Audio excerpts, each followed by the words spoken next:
Hello दोस्तों, आप सभी का स्वागत है हमारे एक नई वीडियो में। आई होप आप सभी अच्छे होंगे। तो आज की इस वीडियो में हम बात करने वाले हैं सिंपली एक इंटरव्यू प्रोसेस के बारे में।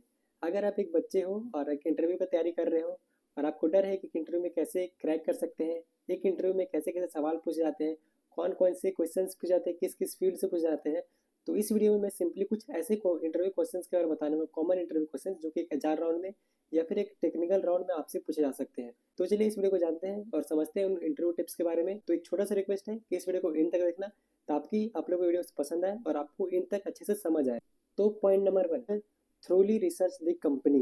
कंपनी के बारे में रिसर्च करो। जिस कंपनी में जब आप इंटरव्यू देने जा रहे हो, एटलीस्ट वो कंपनी क्या बनाती है, किस किस फील्ड में काम करती है, उसका फ्यूचर एम क्या है, करेंटली वो किस किस सेक्टर्स में काम कर रही है, वगैरह वगैरह के बारे में आपको जानकारी रखना पड़ेगा। रीज़न ये है कि जब भी इंटरव्यूअर आपके सामने बैठेगा और आपसे अपनी कंपनी के रिगार्डिंग कुछ पूछेगा, अगर आप उसके आंसर गलत दोगे या नहीं दे पाओगे, तो एक ये इंटरव्यू के ऊपर में आपका एक नेगेटिव इम्पैक्ट पड़ता है। क्योंकि क्योंकि जिस कंपनी में आप इंटरव्यू देने जा रहे हो ना, एटलीस्ट उस कंपनी के बारे में आपको पता तो होना चाहिए। ऐसा नहीं कि बहुत ही ज़्यादा पता होना चाहिए, लेकिन ऐसे एटलीस्ट बेसिक से आपको पता होना चाहिए एटलीस्ट उस कंपनी में क्या क्या मैन्युफैक्चरिंग करती है, क्या क्या प्रोडक्शन करती है, किन किन सेक्टर्स में काम करती है, ताकि जब इंटरव्यूअर आपके सामने कुछ सवाल जवाब करे तो आप उनको क्लियरली बता पाओ कि हाँ, आपकी कंपनी इस फील्ड में काम कर रही है और आपका कंपनी का जो फ्यूचर है ना वो कुछ इस प्रकार है। तब उस इंटरव्यू को ये लगेगा कि नहीं भाई, इस बंदे को कुछ ना कुछ पता है हमारी कंपनी के बारे में, तभी ये हमारी कंपनी को ज्वाइन करने वाला है। Review your CV। जो भी आपका रिज्यूम है उसको थोड़ा बढ़िया से बिल्ड करो। क्योंकि देखिए अभी क्या है ना, कंपटीशन काफ़ी ज़्यादा टफ हो चुका है। काफ़ी बच्चे जॉब्स की तलाश में अभी भटक रहे हैं, बट हर किसी का सिलेक्शन नहीं हो पा रहा है। मेन रीज़न यहाँ पे CV है। अगर आपका रिज्यूम अच्छा नहीं होगा, आपका रिज्यूम बहुत ज़्यादा बोलते ना इंप्रेसिव नहीं होगा, तो आपका रिज्यूम को पहले ही रिजेक्ट कर दिया जाएगा। मतलब क्या है कि आपका रिज्यूम आपने अगर भेजा किसी भी कंपनी को, उनको आपका रिज्यूम नहीं पसंद आया तो फिर ना वो आपका एग्जाम कराएंगे, ना आपका इंटरव्यू होगा और ना ही आपका सिलेक्शन होगा। कि अपना जो भी रिज्यूम है उसको बढ़िया से बनाओ, अच्छे से बनाओ। आपका रिज्यूम ऐसा होना चाहिए कि अगर आप एक फ्रेशर भी हो तभी आपके जो स्किल्स है ना वो अच्छे उनको लगे, आपकी जो हॉबीज़ है वो उनको पसंद आए, ठीक है ना, आपके जो स्किल्स है वो उनको पसंद आए, ताकि आपका एटलीस्ट एग्जाम और इंटरव्यू कंडक्ट करा जा सके। अगर आपका रिज्यूम पहले स्टेज में से रिजेक्ट हो जाएगा तो फिर आपका सिलेक्शन होने के चांसेस तो फिर तो 0% हो जाएंगे। इसलिए अपने रिज्यूम बिल्डिंग को स्ट्रॉन्ग करो, अपने रिज्यूम को बहुत ज़्यादा इंप्रेसिव बनाओ, बहुत ही अच्छी तरीके से उसे डिजाइन करो। Understand your business description.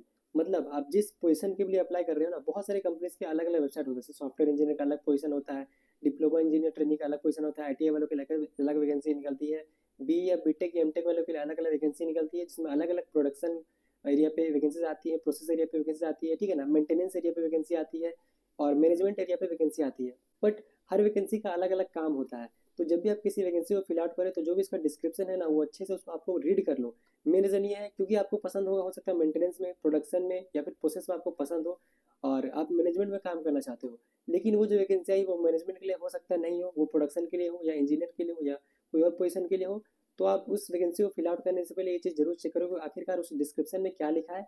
वो जॉब रोल में आपको क्या क्या काम करने को मिलेगा ये होता है उसका डिस्क्रिप्शन। हो सकता है आपको मेंटेनेंस पसंद हो, आपको कोई और अलग सेक्शन पसंद हो, अलग काम पसंद हो, क्वालिफिकेशन सेम हो, लेकिन होता है ना वर्क इन्वायरमेंट चेंज हो जाता है, वर्क कल्चर चेंज होता है, हमारा वर्क भी चेंज हो जाता है। इसलिए अपने डिस्क्रिप्शन को रीड करो कि जो भी वैकेंसी आई हुई है वो किस पोजीशन के लिए आई हुई है और उस पोजीशन में क्या काम होता है, ताकि आप जिस वैकेंसी को फिल कर रहे हो वो आपके डोमेन से, आपके ब्रांच से मैच कर रही हो या टेली कर रही है कि नहीं, आपको वो बात क्लियर हो पाए। Brush up your technical knowledge.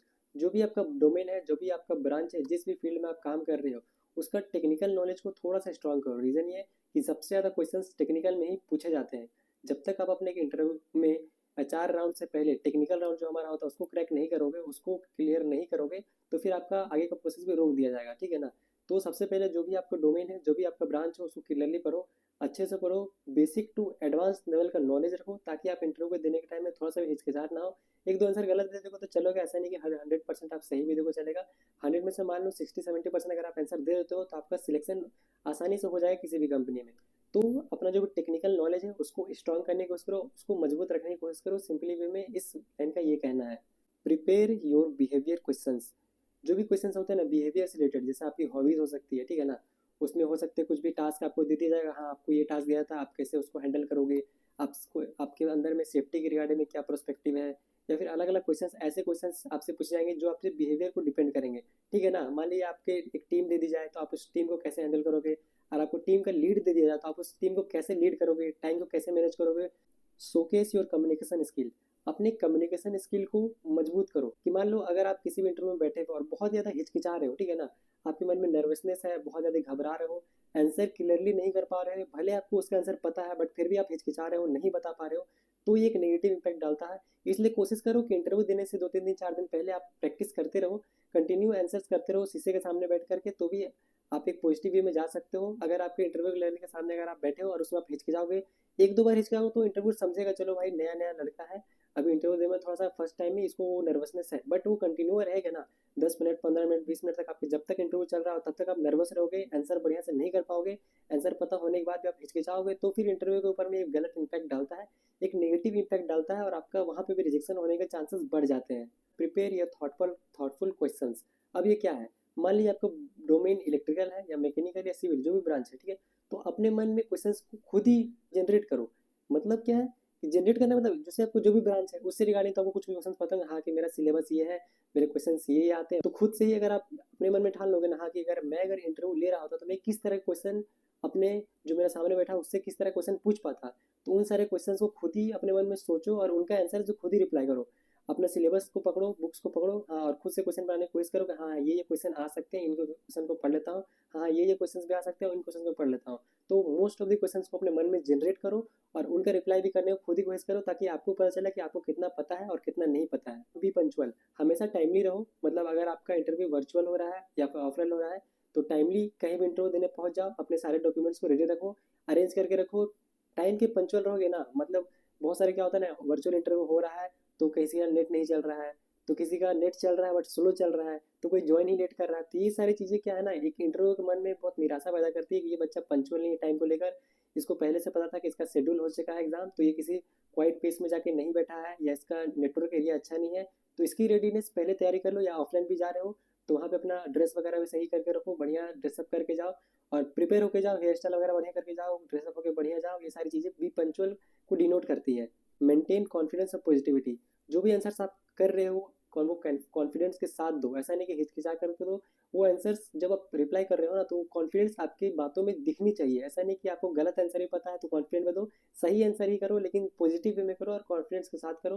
लेकिन अगर आप ऐसा है ना कि अगर आप सही आंसर भी दे रहे हो और कॉन्फिडेंस आपके अंदर नहीं है तो फिर वो भी एक नेगेटिव इंपैक्ट डालता है। तो जब भी आप इंटरव्यू देने जा रहे हो तो कॉन्फिडेंस के साथ पॉजिटिव वे में इंटरव्यू को दो, कॉन्फिडेंस के साथ दो, ताकि आपका इंटरव्यू देने का चांसेस जो हो रहे हैं ना, जो सिलेक्शन का चांसेस है वो बढ़ जाए। बी प्रिपेयर्ड, बी प्रिपेयर्ड का मतलब क्या है, जो भी आप तैयारी कर रहे हो उसको बढ़िया से तैयारी करो, कोई भी पॉइंट को छोड़ो मत, चाहे वो टाइमिंग की बात हो, ठीक है, ड्रेसअप की बात हो, अपना सिलेबस की बात हो, जो भी इंटरव्यू क्वेश्चन है उसकी बात हो, या फिर जो भी कंपनी से रिलेटेड डिटेल्स है जो भी मैंने आपको बताया उनकी बात हो, वो सारी चीज़ों को प्रिपेयर करके हो ऑलरेडी पहले से।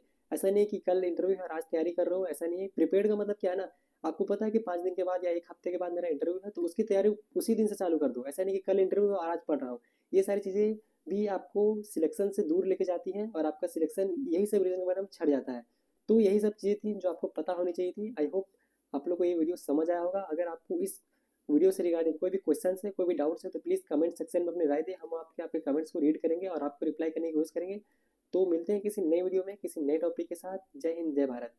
और हाँ, लास्ट में एक और बात है बाकी जो रह गई, मैं अपने चैनल पे बहुत सारे वैकेंसीज को पोस्ट करता हूँ, ठीक है ना, तो अगर आपको वैकेंसीज में इंटरेस्ट है, वैकेंसीज को आपको